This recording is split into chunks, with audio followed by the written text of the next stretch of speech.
Thank you. This is Chair Portillo. Thank you all for coming together this evening. I'm really looking forward to the conversation. The city and county have a long history of collaboration and coordination. In some ways, this is practical. The city of Lawrence contains over 80% of the population of Douglas County.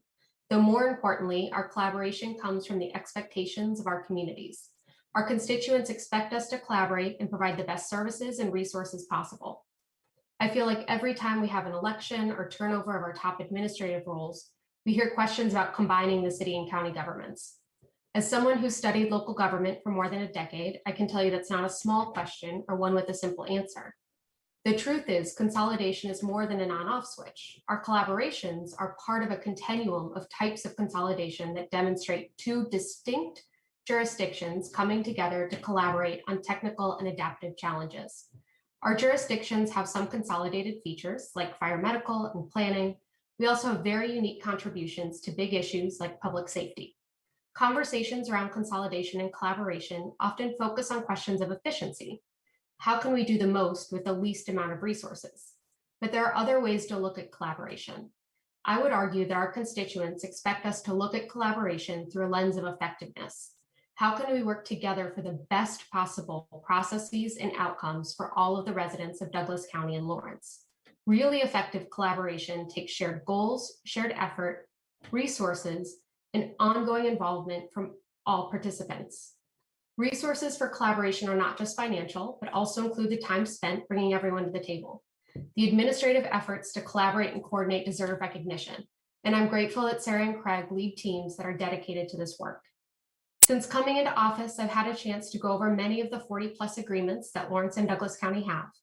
We're not going to review all of those this evening. That would take us well past my bedtime. Rather, I hope that we can spend time discussing how we want to approach our work together. What types of agreements do we have? I believe that there are technical agreements that are very specific to how Lawrence and Douglas County carry out services together. There are also more complex agreements that deal with adaptive problems that may not recognize jurisdictional boundaries or may impact other municipalities and township governments. Let's make sure that we have a shared understanding of what types of agreements we have, what shared goals we have for our community, and what are the principles and priorities that we want to bring to our collaborative efforts. I'd like us to leave this meeting together with clear expectations for the values and principles that should guide Craig and Sarah as they delve into the administrative details of these agreements. I look forward to the discussion tonight and thank you all for making this a priority and taking the time to ensure that we collaborate in the most effective and equitable way possible for our communities. Thank you, Chair Portillo. Certainly agree and echo many of those comments, and certainly think that's a good starting point. You know, as I was thinking about tonight and really the coming months ahead, I kept thinking about the Tale of Two Cities opening paragraph that I memorized when I was in high school. You know, paraphrased, it's the best of times, it was the worst of times. It was the age of wisdom, it was the age of foolishness. It was the spring of hope, it was the winter of despair. We had everything before us, we had nothing before us. And went on and on. But, it's been a tough year for everyone, an awful year for some, and simply a devastating year for others.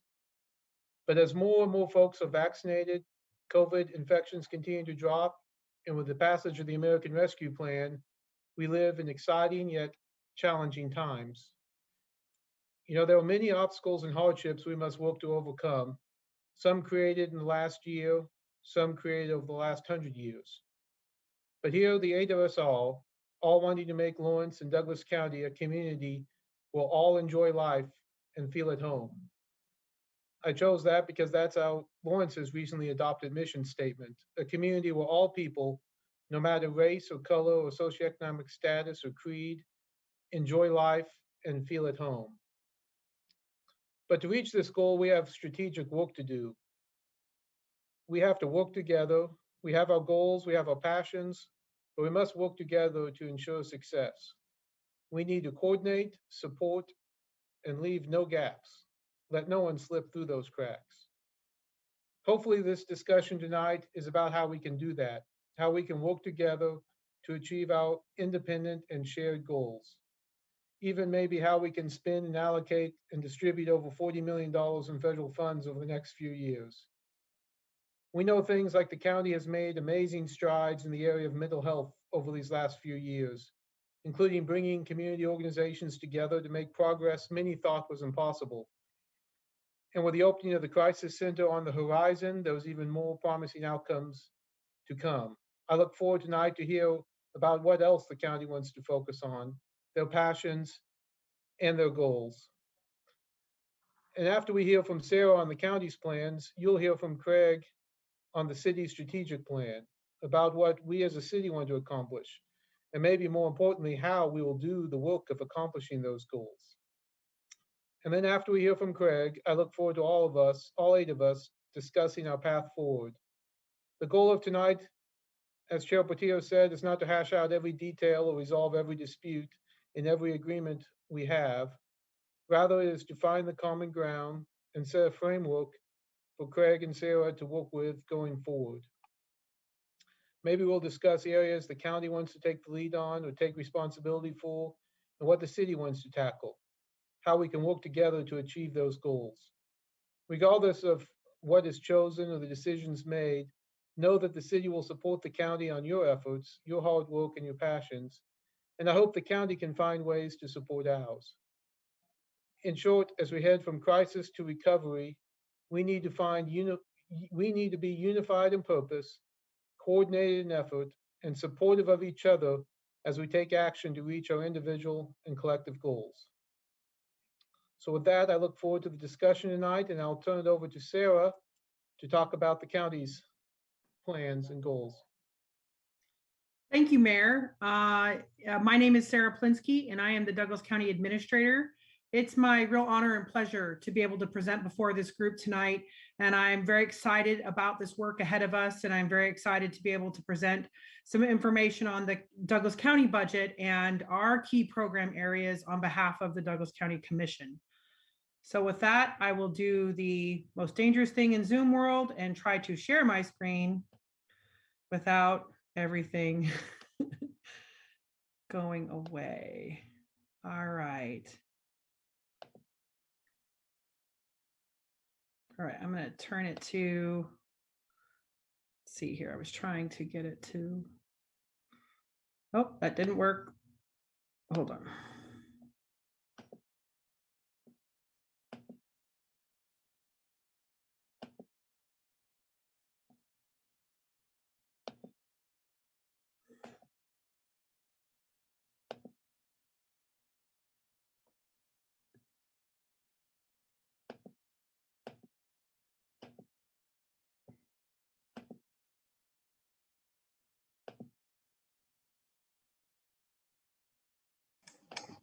All right, I think I got it. I think I just need to try to see if I can expand this, but I'm not sure I can. Can you all see that pretty well? All right, sorry for the delay. Tonight I'm going to talk a little bit about Douglas County's budget and strategic program areas. For Douglas County, our budget reflects our key program areas and our priorities as a commission. I would also say that this is somewhat of the nature of how counties operate in Kansas. Counties are intergovernmental by nature. We provide a number of services on behalf of other units of government. Specifically, the ones that come to mind most easily are the services that we provide on behalf of the state of Kansas, including vehicle registration and tax collection and distribution. These are services that we are required to perform based off of our statutory guidelines as counties being an arm of the state of Kansas. In addition, there are often human service areas where we're intergovernmental in nature as well. Specifically, I wanted to kind of, when we get to the human service slide, I'll get into that in a little bit more detail. So the first slide I have for you tonight represents our public safety. Public safety is a broad general category, is the largest area of the county's total budget. We represent this represents over $44 million annually as a part of our budget and is over 35% of our budget. Specifically in public safety, we include the sheriff's office, which includes jail operations, criminal justice services, which includes our juvenile detention center, as well as community corrections and a number of pretrial services. And then also the county has the responsibility for coroner services. And that represents 20% of our budget. The justice part of our budget is includes the 7th Judicial District. Counties are required by state law to provide for the efficient administration of the courts, and then also our district attorney's office. In our emergency services function, we include emergency communication centers, so 911 that we do in partnership with the city of Lawrence, Baldwin, and Eudora. Emergency management, Lawrence Douglas County Fire Medical, which we do in partnership with the city of Lawrence. Recently added is our relationship and our sponsorship of Consolidated Fire District 1, which includes the townships of Eudora, Wakarusa, Clinton, Marion, Lecompton, and Kenwaka. And then we also provide a small amount of support for volunteer first responders in the unincorporated area and in townships. In total, this represents, like I said, around $44 million of our budget. In the area of human services, our human service partnerships are in 3 different areas.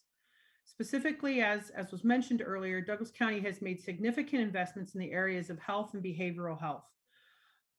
Included in this area are Burton Ash, the health department, Heartland Health and the dental clinic, Heartland RADAC, which is a regional alcohol and drug assessment center, and then DECA. Included in our poverty and safety net services is the Emergency Services Council, which provides rent assistance and utility assistance in our community, the Lawrence Community Shelter, Just Food, and the Housing Authority. And then in terms of at-risk populations, we include Cottonwood, Independence Inc., the Jayhawk Area Agency on Aging, Senior Resource Center, VNA, the Children's Shelter, STA, Trinity In-Home Health, Van Gogh, CASA, and Artists Helping the Homeless. This is approximately 11% of our total operating budget.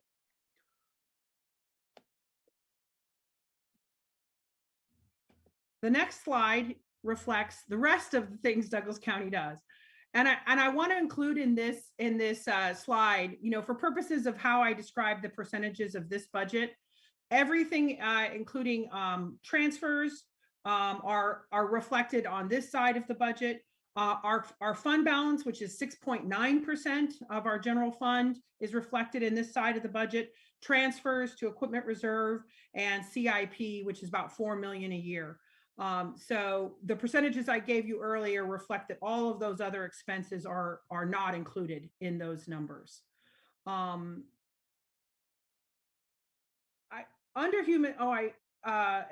our next slide, I just wanted to restate some of our primary partnerships and collaborations that we talked about earlier: Lawrence Douglas County Fire and Medical, Emergency Communications, Metropolitan Planning, and Sustainability. And on behalf of the commission, we're really excited to be able to talk tonight about potential partnerships and collaborations. And we appreciate you inviting us to this meeting. And with that, I'll turn it over to City Manager Craig Owens.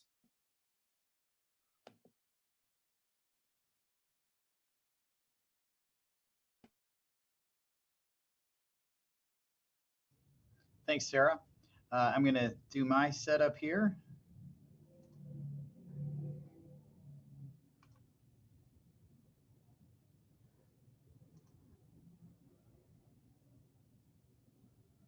We're seeing City of Lawrence strategic plan. Yeah, thank you. So my slide presentation is straight off our website. So if anybody's looking for these are this is my confidence in our communications team that we're trying to communicate everything pretty transparently. And this is really the best reference for most people in the community that have been following along this process. Again, my name is Craig Owens, City Manager. I am really, really honored and pleased to be able to present this strategic plan that has been developed over the last several months. Pre-pandemic, we got a really great start, and then we've done a couple of check-ins to make sure that we are still on course, and we've been doing a lot of work at a staff level predominantly, but also the elected body has had a number of substantial meetings to get to a place where we're we're very close to adopting the full range of the strategic plan. I want to talk about the framework a little bit of this strategic plan. First of all, on this slide, you'll see that it builds from the comprehensive plan, which is an important document that we share for our community and the way we look at what we want for our community's future. The strategic plan really gets into the operations of what we do, and it helps us to start to take ideas and dreams and take them into service levels and deliverables and infrastructure and some of the hard assets that the community expects from us. And that works into the budget process and then eventually gets into the guidance for the stuff that's a lot more detailed and that drives our day-to-day activities and decisions that we do.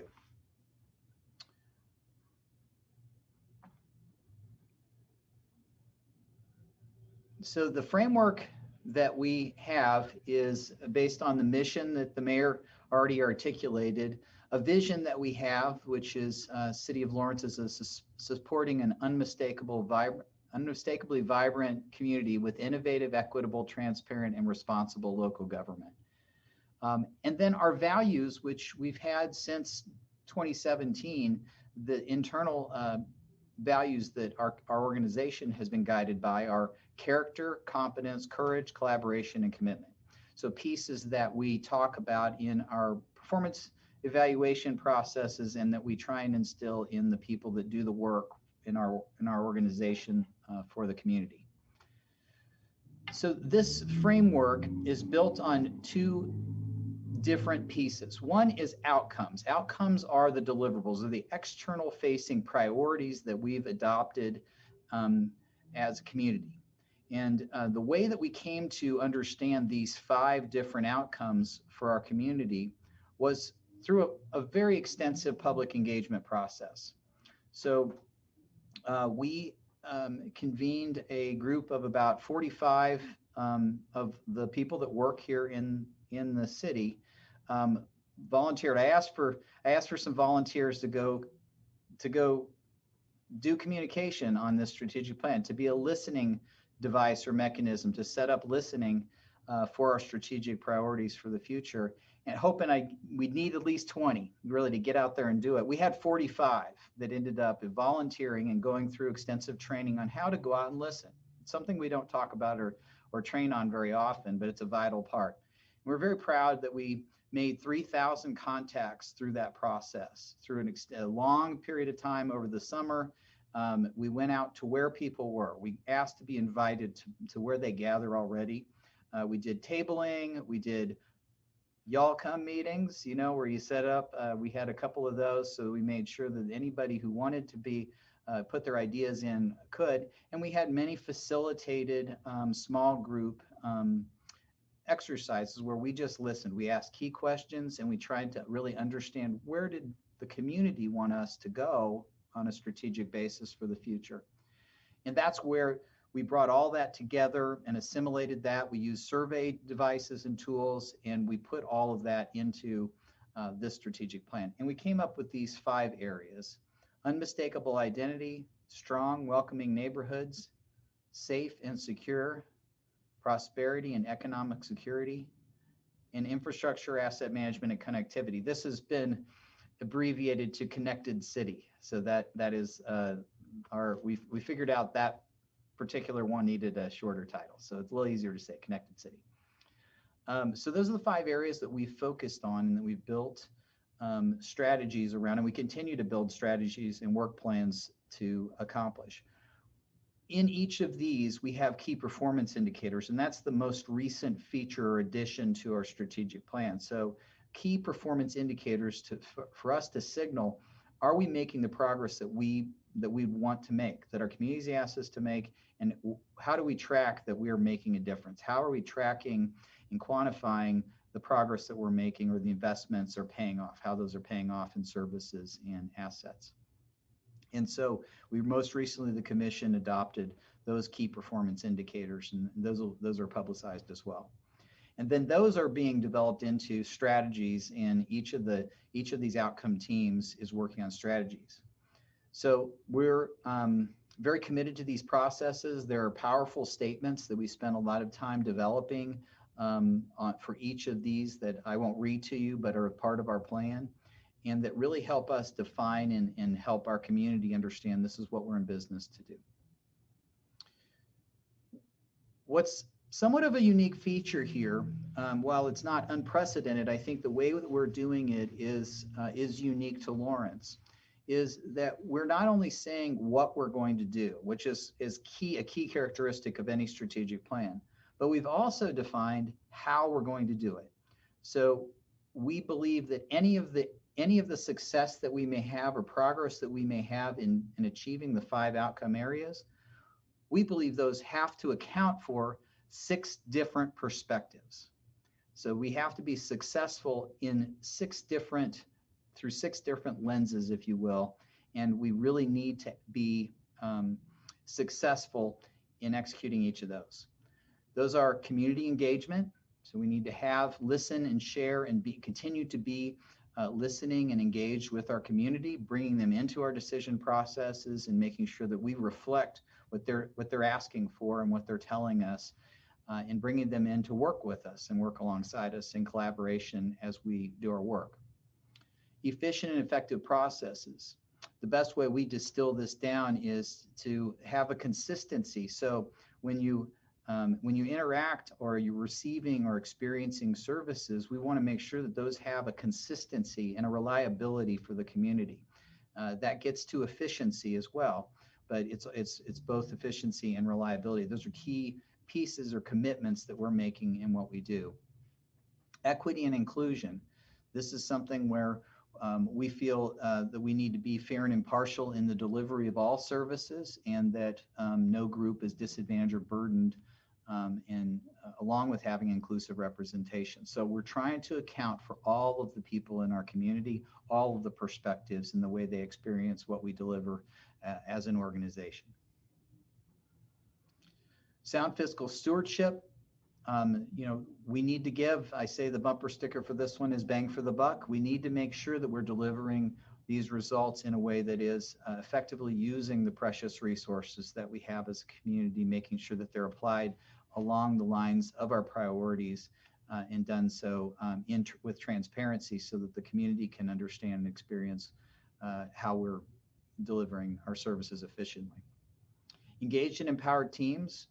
We don't really get very much done without the professionals that are part of the city team that have engaged in public service and that work with us in the community. We know that we have to take care of them. We're responsible for their success, and they're responsible for our success as an organization and as a community. So we want to make sure that we treat people that way and care for them as they care for us in the community. And finally, environmental sustainability. We understand and expect that our place in the environment and in this world, we can have a positive impact and we can have a negative impact. And we want to make sure that we're having a positive impact and accounting for the impacts that we have on the environment and our place in the world and in the systems that affect our environment. So we make sure that we're measuring success in all those areas. So that framework's really important to us. It's hard. It's hard to have all these perspectives accounted for and deliver great services through all the methods and means and do the things that we're expected to do. But we really feel like that's the only way to be truly comprehensively successful, and that's why we built the plan that we did. So with that, I'm happy to answer any questions.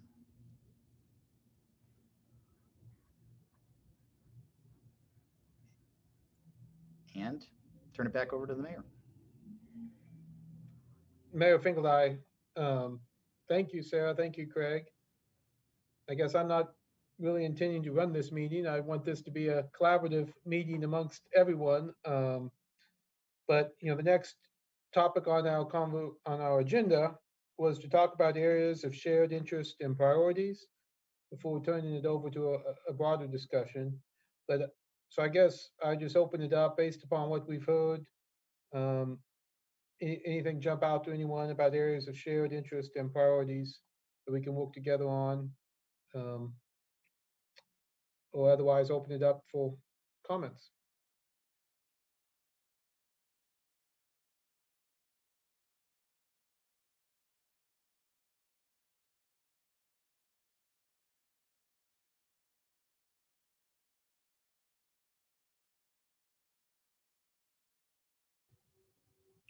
This is Commissioner Nada. I just wanted to clarify that you're asking us to speak to, particularly in regard to those two presentations where we saw some overlap. This is Again, I'm not sure. Someone else can jump and help. I just was reading the agenda, areas of shared interest and priority. This is Shannon Portillo. I believe that it can be from the presentations or really from the broader conversations that we've all been having around what do we want to get out of collaborations between the city and the county. Because what we're really hoping that we can do today is say what are our priorities when it comes to those collaborations and what are the values that we're bringing. I think that we heard some kind of shared buzzwords, I think, between some of those presentations when we hear things like effectiveness and when we hear that we all want to involve communities in these. But I think that what are some of those guiding principles and how do we prioritize them when Craig and Sarah are really working through the specific agreements between the city and the county?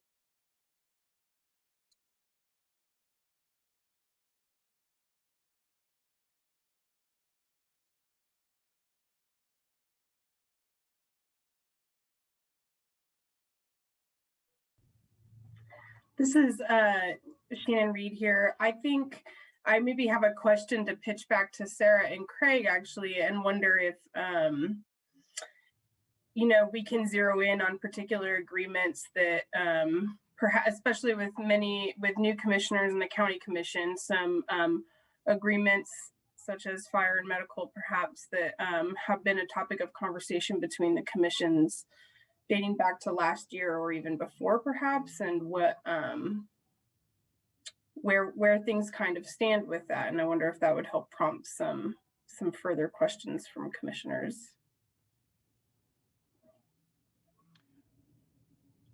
Well, this is Craig. I'll lead off, and Sarah certainly will jump in and correct me. But I think we're pretty excited that we're culminating an engagement with Wichita State University in helping guide us through that most complex and probably our biggest agreement and joint working relationship that we have. So, that was a big piece, first piece to do. And I think we challenged the consultant to make sure that she was and they were working with us to build this particular agreement and kind of the structures and foundations, that it was something that was replicable so that we can use the foundational principles, kind of the guiding principles on how we structure some of our other agreements that many of which are, pretty dated, and we just haven't really had these conversations before. So I'm looking forward to how that kind of works out. But I think it's pretty much queued up for both bodies' consideration here in the near future. This is Sarah Plinsky. I'd echo Craig's comments. I think we're really close on the LDCFM agreement, and we'll be presenting that to both bodies soon. I think as opposed to necessarily focusing on specific agreements and where they might lie, I think some of the larger issues that obviously there is some commonality between both boards, particularly, in the areas, some areas where we're already currently working. The county has made a significant investment in criminal justice work. It's a huge part of what we do. The county convenes the Criminal Justice Coordinating Council, which brings together a number of stakeholders from throughout our criminal justice system. That includes the city in part of those conversations. So, I think there's a number of collaborations in that area where potentially we're already working, and we can strengthen those relationships moving forward. If you're asking me to throw one out there, that's the one I'll throw out. Yeah, I think public safety. I'm sorry. Craig Owens, city manager. But yeah, public safety is a place where we have pretty clear lines of responsibility and long long-standing, I would say very positive, productive working relationships. Dispatch is the other one, or telecommunications is another one where it's important that we're very dependent and mutually reliant on the way the telecommunication works and 911 center works. And I think there's a lot of challenges technology-wise and in the way that service is going to be provided in the future. So we'll continue to be very actively engaged in making sure we're continuing to get better in those spaces.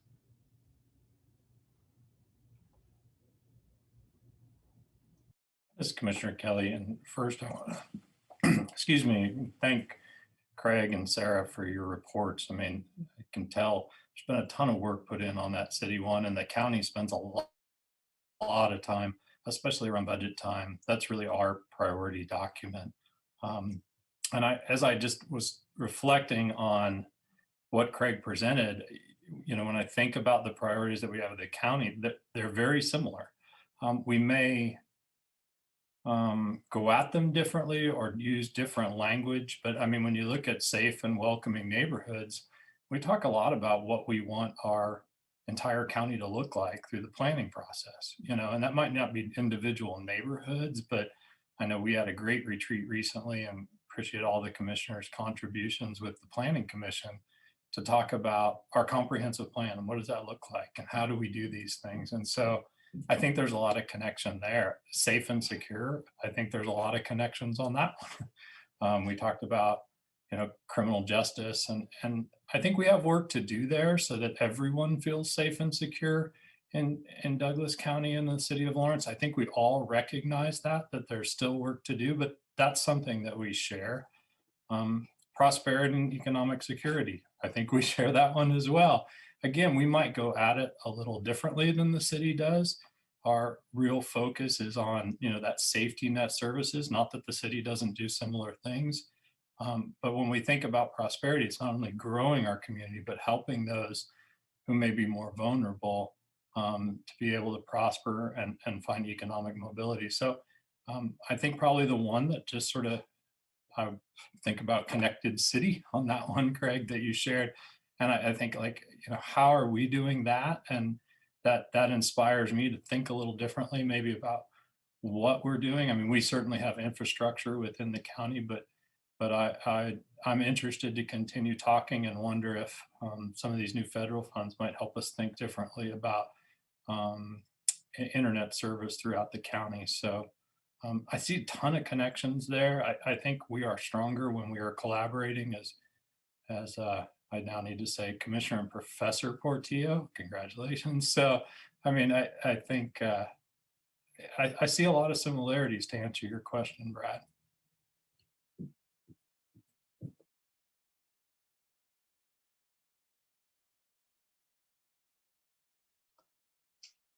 This is Commissioner Larson, and I'll pipe in here a little bit. I apologize for not being here at the beginning. I was having technical issues. I have a tendency to have problems with internet service where I live at. So again, I apologize. So Shannon, I'm gonna have to go back and listen to the tape to hear what you had to say at the beginning. So I'm sorry. So I just, what I would hope to get out of this and moving forward, and I think we will, because just Craig and Sarah's working so well together, it seems like, and I really appreciate the work they put in so far. I'm hearing good things.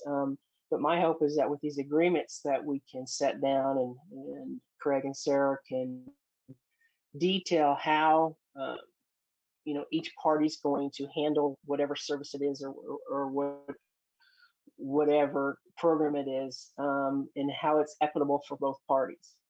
And that I think in past agreements, they were written up and some of them are very old, and they've kind of gone by the wayside a little bit, and it's nobody's intention. It just happened over the years. So it is, again, my hope that as we go through with these agreements that we can collaborate and determine who's going to be handling what programs. And because I know it seems to me, going through it for the past 5 years, it seems like I'm seeing the county pay for things that I thought maybe the city should be doing. Those are programs the city should be doing, and vice versa. That the city's paying for some things that maybe I would personally see it more as a county function, but that doesn't mean there's going to be some crossover matching or whatever, but I just think that needs to be really detailed in these agreements. And I don't think that's been done in the past as well. It should have been. And then we also need to make sure that once we get these agreements written up, that there's some tracking mechanisms so that we ensure that they're being followed each year. So they don't go by the wayside like they have in the past. So that's some of the area I'm coming from. This is Commissioner Portillo. Commissioner Larson, I really appreciate some of those comments. I think that one piece that as we move forward with kind of going through all of these agreements is really thinking about what kind of timeline do we want to put in for review. And so saying that one of the things that hopefully we can all agree on, and I'd love to hear input from other commissioners, is that how often should we be reviewing some of these agreements? Some of them I think are pretty technical and specific. Some of them are really broad, overarching goals. Do we want different timelines? Do we want a standard expectation and then stagger those as we work through these agreements? Does it depend on if they include other municipalities or if they're direct between the city of Lawrence and Douglas County?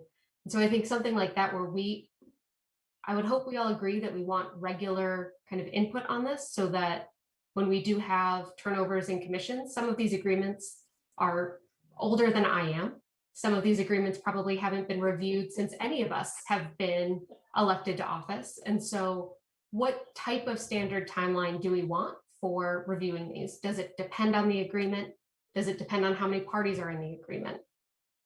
I would love to hear everyone's thoughts. This is Commissioner Larson. I'll just hop in a little bit here on this one. I wouldn't have any problems with a discussion of sunsets, putting on some of these agreements that force us to go back to the table I don't know how, 5 years, 10 years, whatever, 3 years. But just to have that so that we ensure that we are looking at these in the current financial situation that both entities are.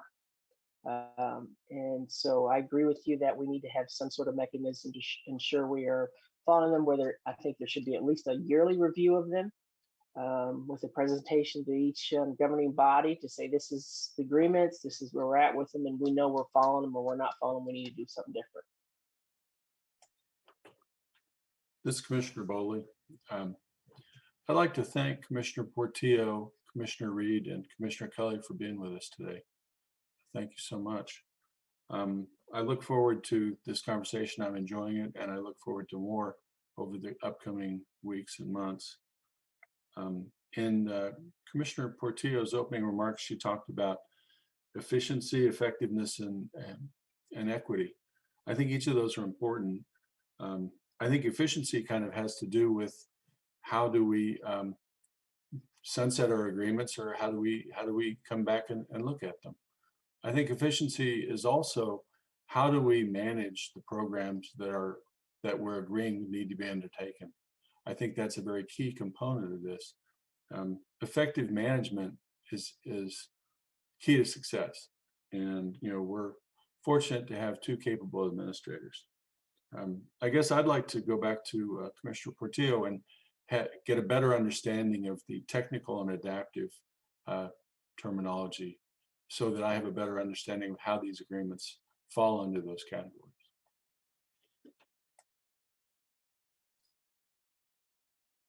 Of course, this is Commissioner Portillo. When we talk about technical versus adaptive, it really has to do with, are these complex problems or very direct? So when it comes to technical, some of these are things that we know that we need to work together on that require things like resources, collaboration. I would think about 911 dispatch, right? That's still very complicated, but it's a very direct conversation between the county and the city. We know we need to collaborate on it. We know that this really comes down to money, who's paying for what, and timelines, how we're doing that management. And then there are really kind of complex adaptive problems that are ongoing and difficult. And I would say that everything around our social service safety net and how do we prioritize what are the goals that we need to focus on when it comes to resources. These are often things that don't have jurisdictional boundaries. And so there aren't as clear-cut decisions of who handles what, and there are things that all work together. So For example, I would argue that things like mental health funding affect our criminal justice system. Things like a homelessness approach affect our criminal justice system. And so these are really complex systems that work together, where we may have agreements around specific pieces or whole big areas, but they're constantly kind of changing, evolving, and some things we don't have complete control over. We do have a joint sustainability director between the city and the county. And it turns out that pollution doesn't really stick to specific jurisdictional boundaries very well. But there are certain sustainability efforts that are very jurisdictionally bound. And so how do we kind of work on those complex adaptive problems that change over time? Context changes and the expectations of our constituents change and adapt. And I would say when we think about big social justice issues, that's one area where after the summer of 2020, I think there is an expectation from our communities that we take racial equity even more seriously than we have in the past and really show that we're doing things, not just talking about things, as both the county and the city. And how does that operate in issues of social services, criminal justice, sustainability, and even down to really technical pieces like our utilities and any sorts of supports that we put in place for utility assistance.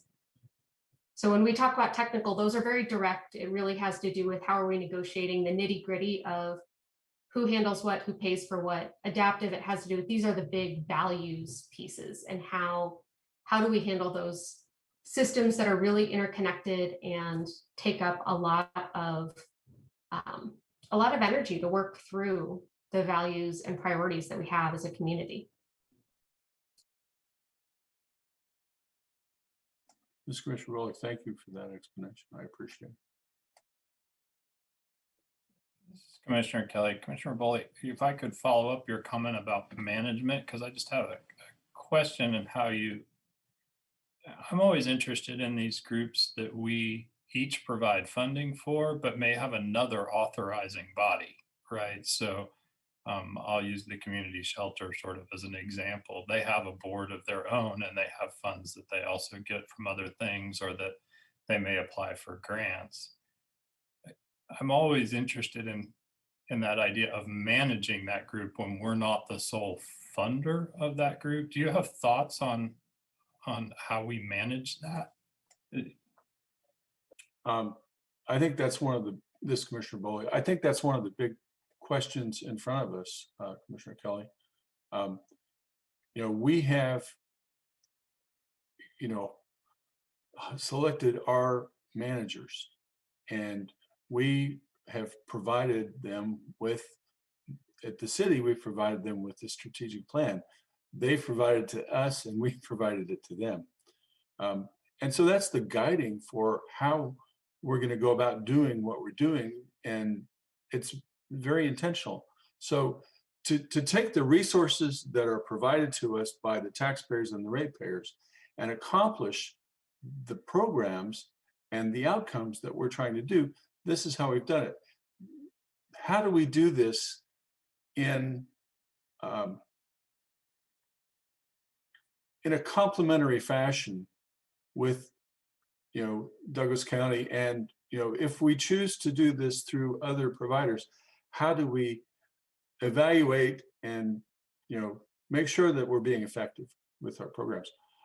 I think this is one of the questions that has to go into the agreements as we make them. And it's possible that we'll choose to say, well, we're not going to agree to split this. This is going to be a city program and the city will be responsible for that. I think utility assistance is something that comes right to my mind. I see that as a city responsibility on our social service side. We cannot do utility assistance through ratepayer money. We have to do it through governmental program side money. But I've seen that as a city focus. But there are so many things that we do together. I think these are the conversations that we need to have. I don't know if that's an adequate response to your question, Patrick, but that's where I am. Yeah, maybe just and I really don't know the answer, so I don't really know is Commissioner Kelly again. I don't really know whether it's an adequate response or not, but I mean, I just think about those organizations that we have that we're partners with them. And really, we may have certain outcomes that we're looking for, and we may have, and I think that's a great conversation for us to have, is sort of like, what are those outcomes that the city commission is finding valuable? What are the outcomes that the county commission is finding valuable? They may be different. I mean, they may be similar in that they're in the same space, but how we measure them may be different. And I can only imagine what it's like for some of those community partners if they're going to get different outcomes from one and different out. Maybe that's doable. I mean, I think they're part of who we need to involve in this conversation. It's like how when we have multiple partners, you know, when it's city, county, and the partner that we're working with, what's that like on their end, and is there a way that we could be more clear in our expectations?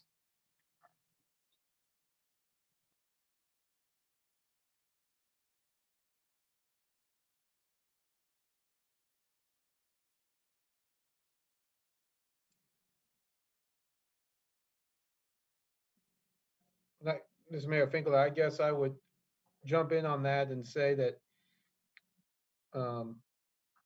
Commissioner Kelly's question, I think, really highlights Chair Portillo's differentiation between technical and adaptive type of agreements. I mean, you know, we have agreements, and as Sarah mentioned, that are, you know, with, you know, just governmental entities. It could be Baldwin and Eudora and others like dispatch, or they could just be the two of us on those agreements, and those are for the provision of services.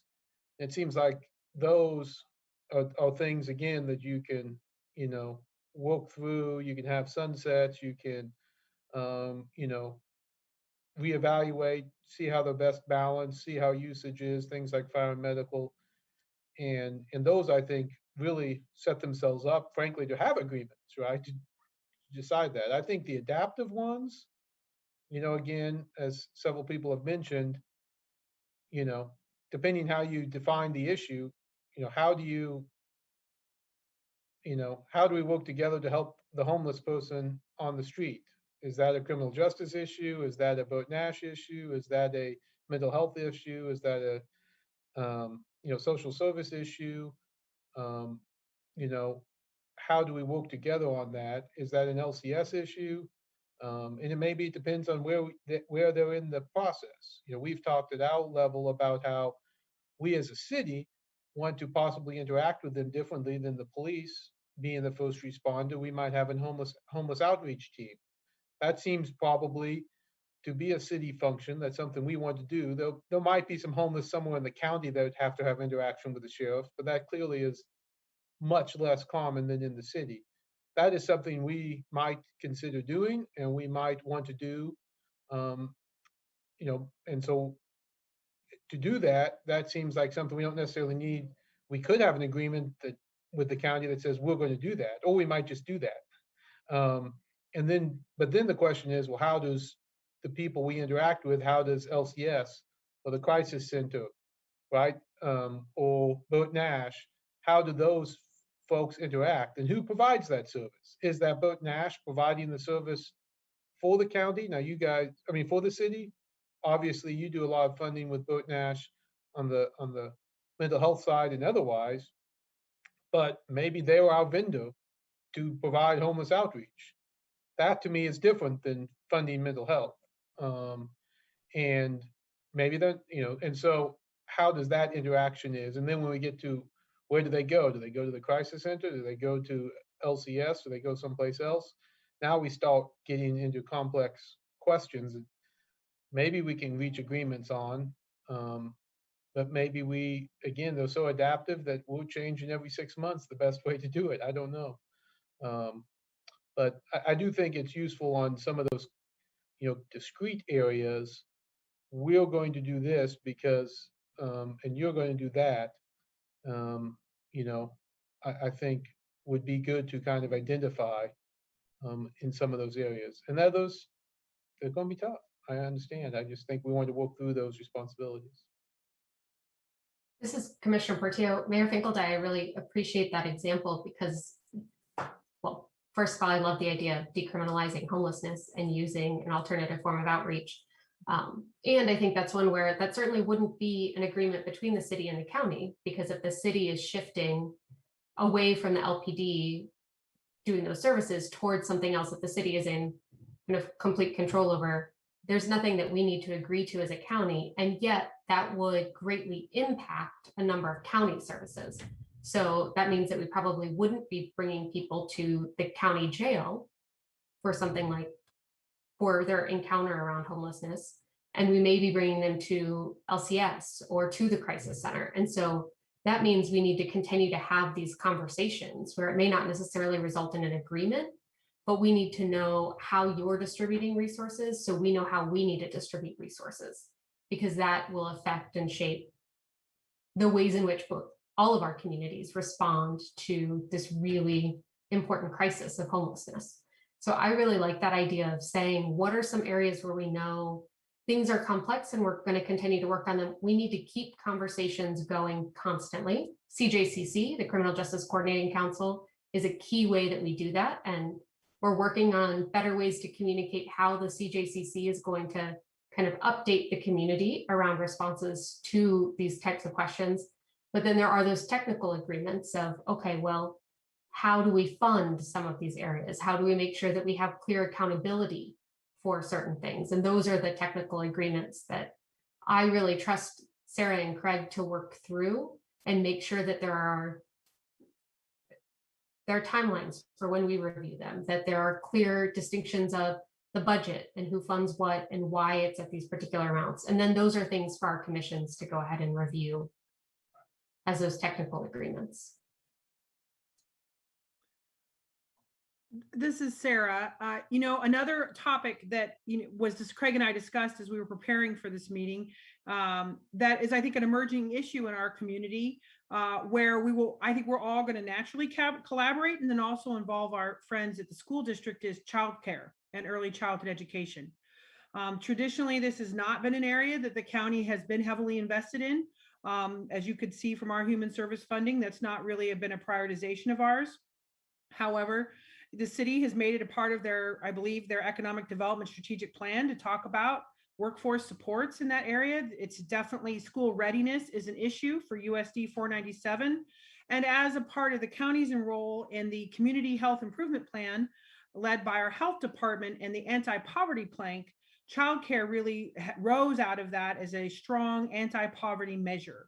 And so I think this is another area where I think there's growing collaboration on a part of our community where we will all work together, where there isn't necessarily, a clear owner of a space. I prefer the term, this is a space where the county is comfortable exercising leadership. So if you look at leadership as an action and as a verb, this is a place where the county is comfortable exercising leadership. We're certainly willing to come to the table to be a part of these conversations. I have dedicated staff resources to help pull some of these conversations together. However, this is not something necessarily that I think any one agency can fully own. I just to sort of throw something else in there besides homelessness, in terms of other areas that I think we have potential to really move the needle on in this community moving forward. This is City Manager Craig Owens, and these are familiar conversations that Sarah and I have had. She's been so patience and grace with me in learning, not just Douglas County, this is how we do things here, but also the enormous complexity of social services, which in my travels has not typically been so much a city function. Usually this is a county and state function. My learning curve has been steep, and they have great expertise. I mean, your team at the county has enormous expertise that has been also lent to me and our team in understanding where this is.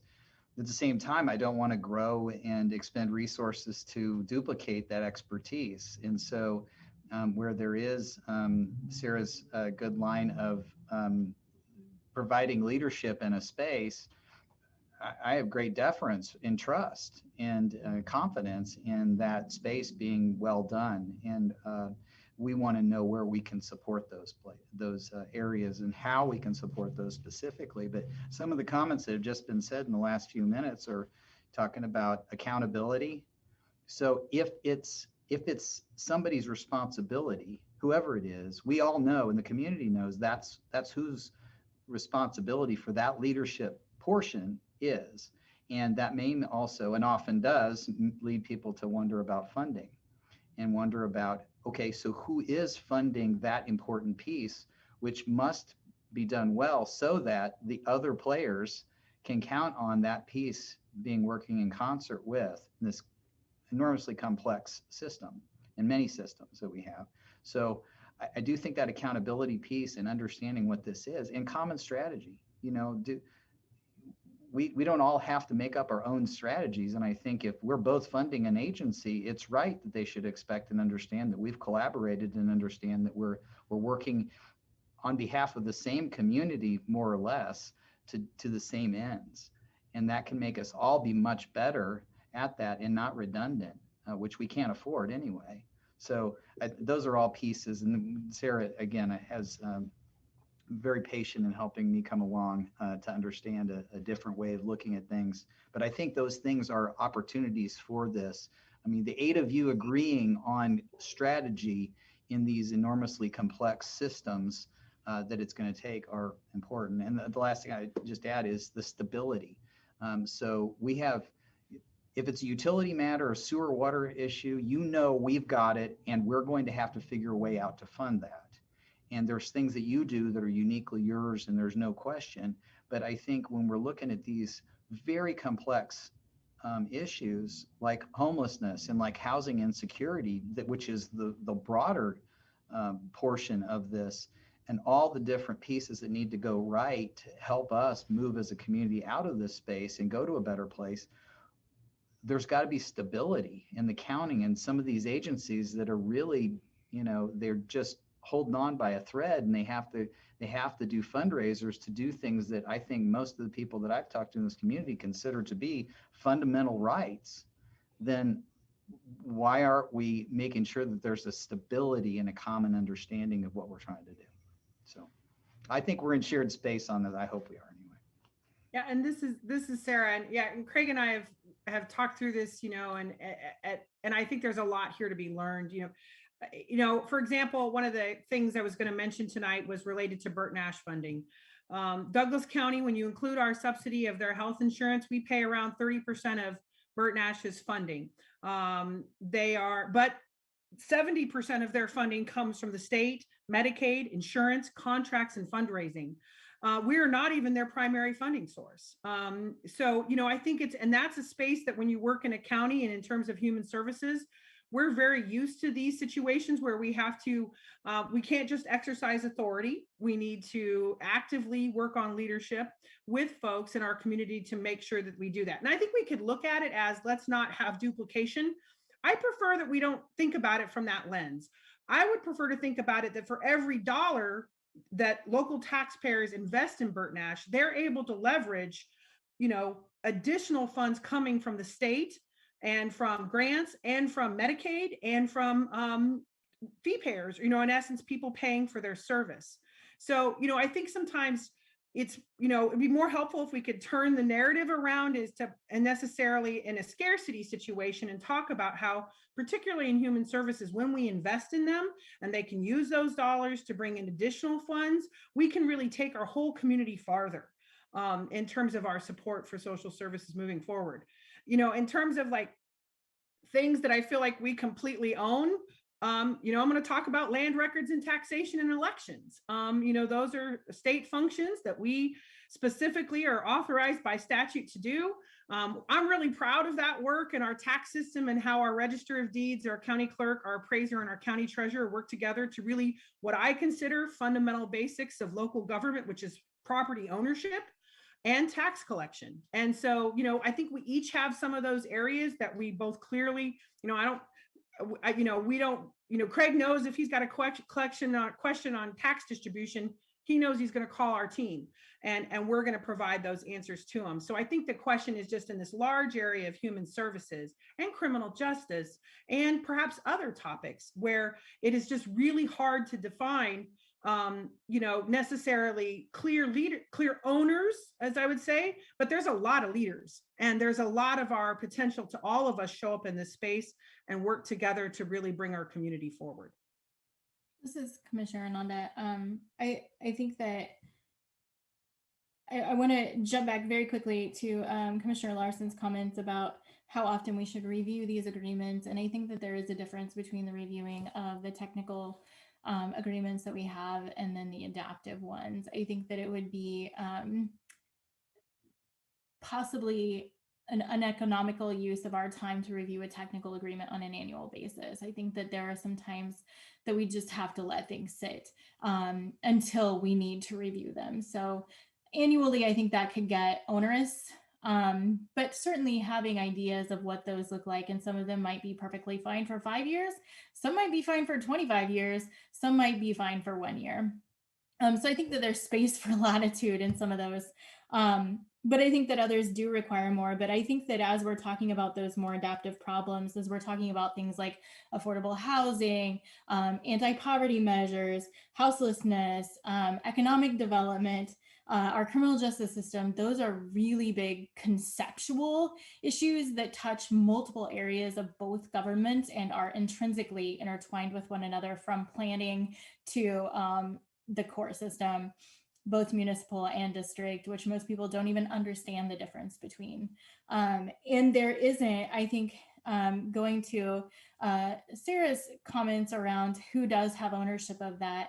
When I think about my work in equity, in this community, I'm a part of at least 3 groups with which equity is the topic. And so there are 3 separate groups doing several separate things, and some of them are government related, some of them are related to these other topics, but under the equity issue.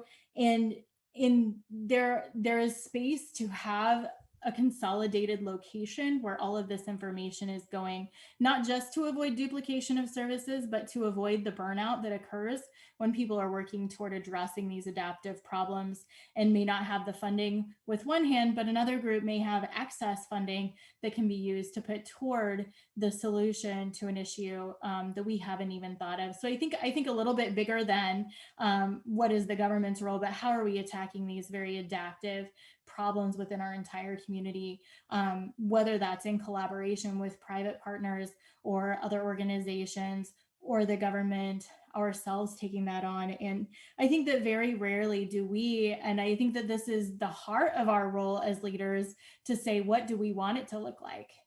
What does it look like in our community when we have addressed houselessness or poverty or economic development, or what do we want our criminal justice system to look like? And I think that there's space for us to have those kind of conversations so that we know where we're going. And I think that we did that a little bit with our strategic plan. It's the start of that, but we obviously didn't take on very specific conversations in those topics. But for me, that is what I see being the heart of our role as the leaders in this county and in the city of Lawrence, and even the leaders of other cities and within the county as well.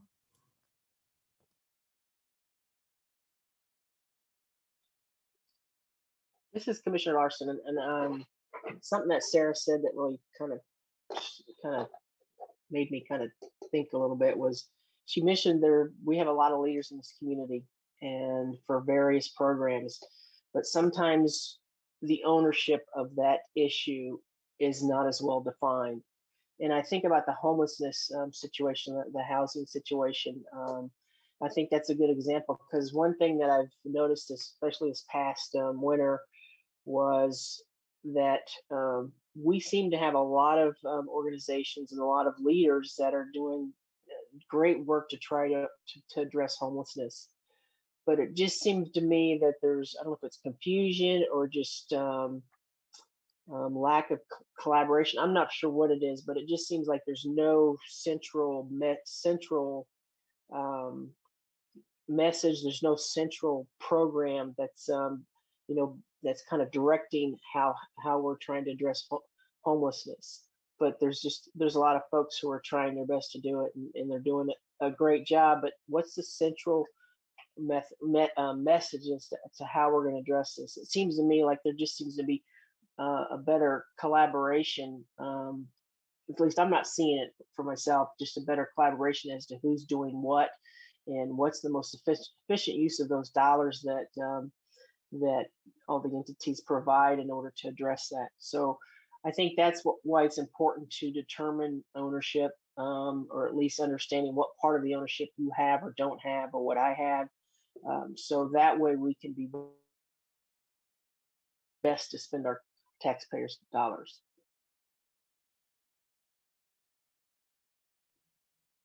So, this is Commissioner Kelly.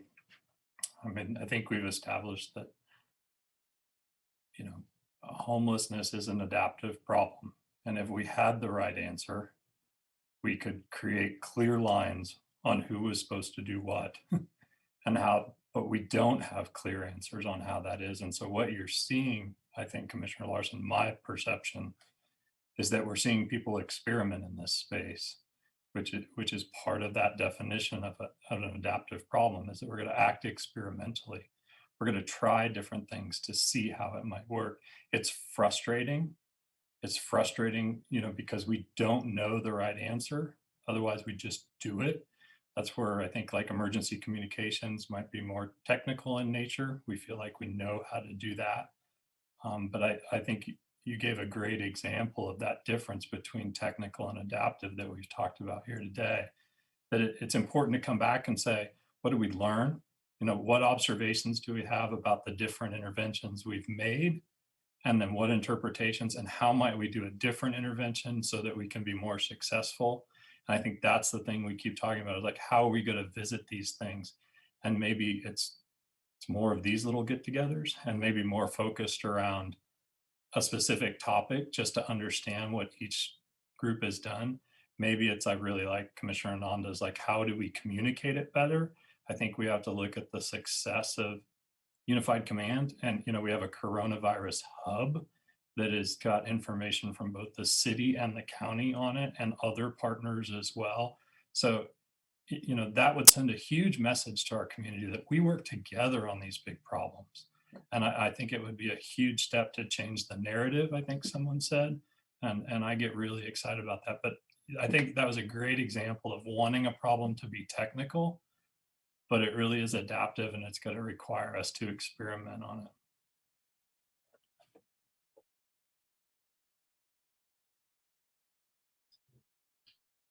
This is Commissioner Portillo. So what I'm hearing is some consensus around at least a discussion of timelines for when we review agreements, knowing that those timelines might not be consistent for every agreement, kind of understanding when an issue or an agreement is technical or adaptive. And it may be helpful, I'm not saying right now, because I don't want to put Craig and Sarah on the spot, but it may be helpful for Craig and Sarah to go over our list of agreements and kind of say, what are those clear technical agreements? What are the agreements that touch many of these adaptive problems? So that we as commissions can kind of take a look at that and see where we're at.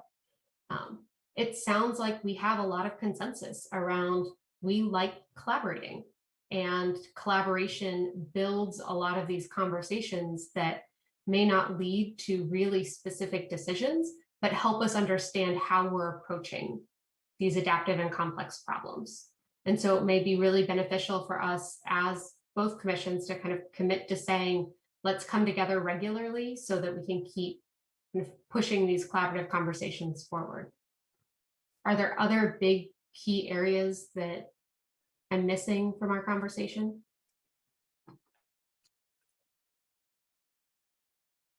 This is Commissioner Bowley. I appreciate your summary. I think it's excellent.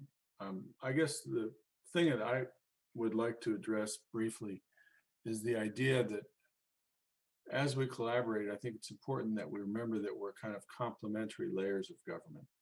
I mean, every person in Lawrence is in Douglas County. And so, we are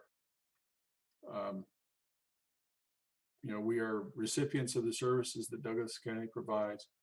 We are taxpayers of Douglas County, just as we are people who receive city services and pay city taxes. So I think that's a distinction that's sometimes been lost as we've talked in the past. And I'd just like to make sure that we realize we are complementary layers.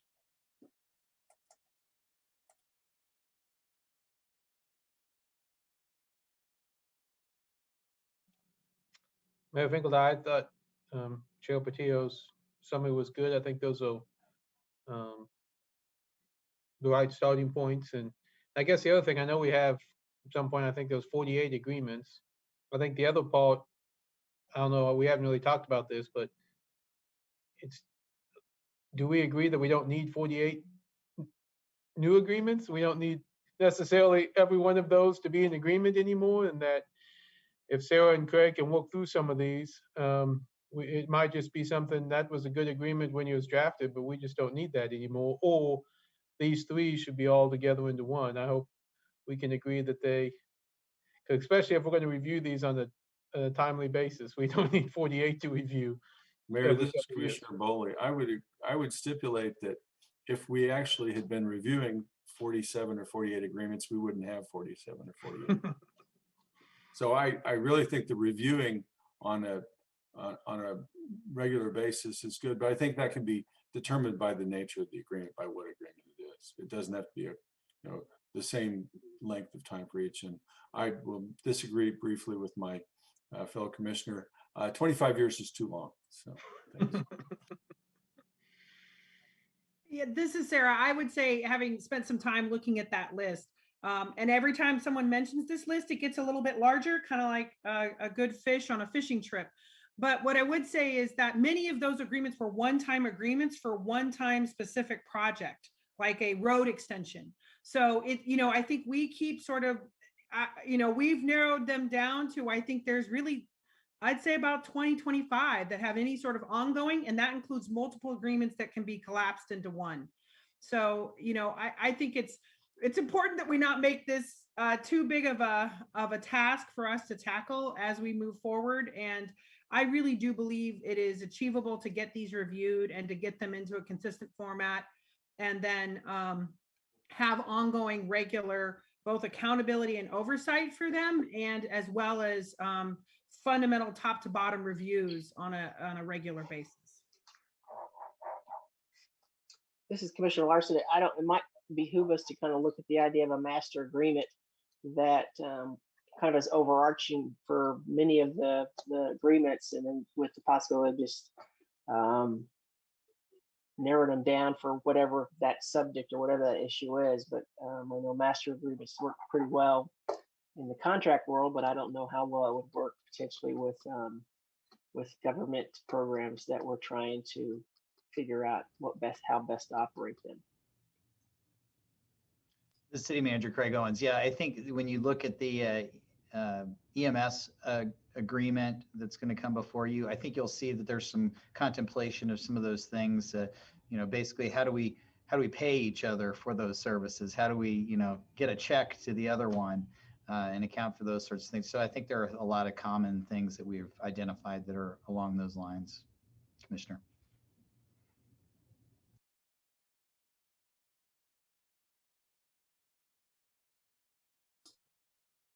This is Commissioner Portillo. I'm sorry, Commissioner Shipley, were you about to say something? I just saw you were unmuted. Yeah, Vice Mayor Shipley, thank you. I appreciate that. One thing I want to be sure I keep a thread on, one of the reasons it seems like unified command worked well wasn't just that we had common cause, but we had urgency. And I think that the public, as well as we, become frustrated when sometimes these become kind of academic exercises. So particularly in the space of houselessness, the clock is ticking as far as I'm concerned right now on the winter. And of course, we're seeing all kinds of other side effects throughout the community of us not having a comprehensive plan of what we're going to do. So, it's good that we all agree that we're in this space and that we have common cause, but the frustration is still out there in the public that we don't have a plan. So, when I think about, our Unified Planning Commission, we share a sustainability coordinator. Is it ridiculous to imagine a shared position for someone who coordinated for us specifically in the realm of houselessness? And I only suggest that because a couple other commissioners had mentioned the feeling of a lack of accountability or a lack of a central person to go to on those issues.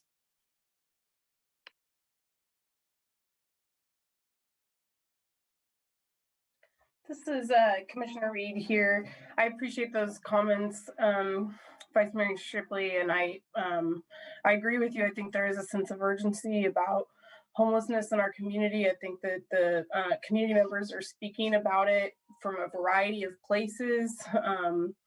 Somebody mentioned earlier that there's a variety of leaders in that area and community organizations and groups that are doing advocacy and direct service work. And, I'm really hopeful about the moment in time that we're in, that, it's been about a year now since Douglas County signed an agreement to have Built for Zero consultation and really gather all those service providers and including the city and the county to the table to start talking about figuring out some of the technical solutions to issues like data management, buy-in across the board, across agencies, and how we facilitate that information amongst each other, how we navigate referrals. I mean, there are a lot of sort of technical solutions there that I think have been being addressed, and there's been progress made on it in a big way, it sounds like to me. And I'm hopeful that some of that progress, coupled with some funding that is coming our way from the federal government, really does create opportunity for us to make this a shared priority between our commissions, to really listen to the community screaming with urgency about it. And it is a crisis. It's a crisis that we know was made exponentially worse and intensified by the pandemic that we are still navigating. And I think that there are a lot of not just government agencies and nonprofit agencies that are doing that work, but there are a lot of community members and people who have lived experiences, people who are doing grassroots community care and community organizing and mutual aid work that are doing their best to try and fill in some of the gaps that I think exist, because it has been such a complex conversation with a lot of different partners. And from my perspective, and I'll say this with my service provider hat on, until this past year, I'm not sure that there's been much convened conversation amongst all players, so to speak, amongst all the partners, including city and county, leadership showing up at those meetings. And so I like your idea, Vice Mayor Shipley, of perhaps there is some room to think about a dedicated, centralized location for where that work is happening, how we are building sustainable ways of addressing homelessness and helping folks navigate through a web of resources, right? That different people need different resources and different paths, and they deserve options and choices.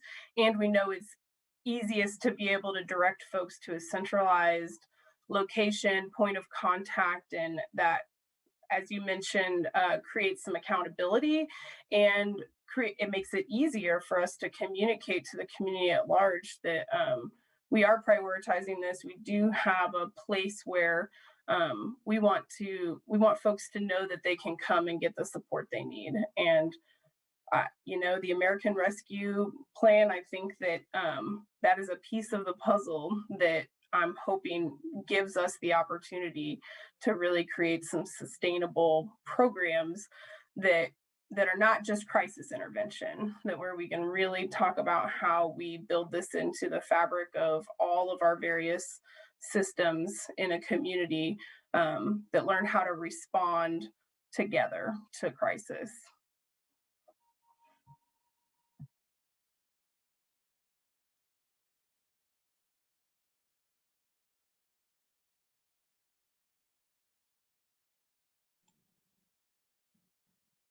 Mayor Finkel, you won't hear me disagree with anything that was just said. I think I think there's a lot of work to be done in that area. There's a lot of work to be done in several areas, but I do think we're in a unique position, both because of what COVID has caused in this area of houselessness, but also the opportunities we have, both with the rescue funds coming, not only the money that's been talked about. I think there's going to be some additional money, for rent and utility assistance. I think we might have, over $1 million in CDBG money coming our way, that is supposed to be used on these sorts of issues. So I think there's a lot of work to be done, but I do think, there's some urgency to that. And I would say, I guess the only maybe caveat, I'm not opposed to having some people in-house, but I think we do have some experts that if we ask them to do the work and we put out a RFP, as it were, and said, this is the service we want you to provide, and then we task them to that service, we could, they could be up and running quicker than probably us trying to find someone to run that, internally. But we also have some great assets in both the county and the city who have been working on this issue in various ways, including one of our newest city employees, which I'm not sure she started yet, so I won't say anything. But obviously Jill Jolicoeur at the county and others have been working hard on this. So again, I think this is one of those where we need to say, who's going to lead this effort? Who's going to lead this charge? It's going to take all of us, but let's get moving on it. And the same is true in lots of these areas. So maybe that's a conversation for another one of these joint meetings.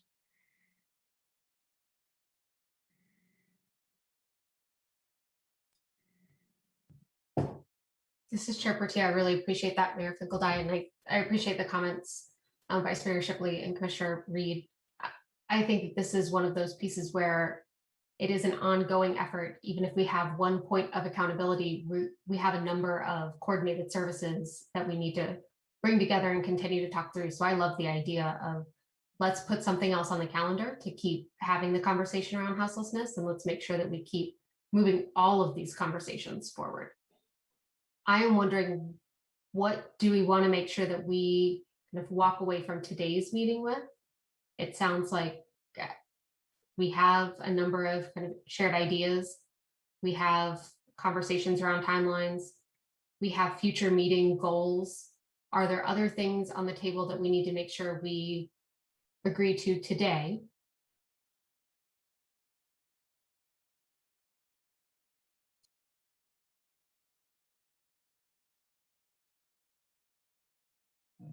As always, Commissioner Portillo, I think you covered the bases, although maybe Commissioner Larson has something to add. No, actually, Commissioner Larson here. Actually, I was just going to say, it seems like those are the bases right now, and that it's a good starting point. We definitely got our work cut out for us, and I really appreciate everybody coming to the table here and opening up the conversation. I think that this could lead to some really great happenings for our entire county. And when we all know what each other's doing, it's going to make everything so much clearer, I think, for me anyway. So thank you much. Thank you very much to everybody who's contributed to this. Mayor Finkel, I guess I would just make sure that question was targeted also to Craig and Sarah. Are there anything that you're sitting there thinking when you walk away from this that we should have talked about or you need from us while we're all here together? Or have we given you the direction you need? This is City Manager Craig Owens. Yes, the agreements have been high priority for me, and Sarah and I have worked very hard to find in our schedules time to get through these. So we understand it's a priority, and we will get it done. And I think it did help to organize the thoughts about where our everybody is wanting us to be on these. It helped me, and I heard the urgency on houselessness and maybe some ways that we can look at that, which is an important one before us right now. I also am going to finish my last class in Kansas Leadership Center. I have that this week, so I have really good background right here on seeing it in action. So I appreciate those comments. This is Sarah. Yeah, I think this was really helpful for us to get a sense of where the joint commissions are headed on it. And I think we can look to figure out a regular meeting schedule and talk about some of our existing efforts on homelessness and really, you know, we've had numerous work sessions over the last year at the county on this topic. So we would be glad to bring that before you all and provide some additional feedback. And then I think we can I feel like this was a really great start to our work. So I really do appreciate everyone's time and attention on this. Well, this is Chair Portillo. I do just want to extend a huge thank you to the City Commission for hosting us at this joint session tonight. I think that this was an incredibly productive conversation, and I really appreciate all of the time and energy that went into planning it, carrying it out, and all of the time and energy that we're going to put forward and continuing to work through these agreements and the big adaptive challenges in front of us as a community. So thank you all. Mayor Finkeldei, and behalf of the city, certainly thank you, the County Commission and Sarah, for being here and working through this with us and the work we have ahead of us. We look forward to working together. Only because Kurt is running the cameras, I guess I will make sure no one else has anything to say, and if not, we can adjourn. Any final comments? Us city commissioners are used to going for hours and hours and hours, so an hour and a half is all good. So we love an efficient meeting from the County Commission perspective. We'll put that on our efficient and effective category there. Okay, if nothing else, thank you all, and I guess we'll be in recess. Thanks.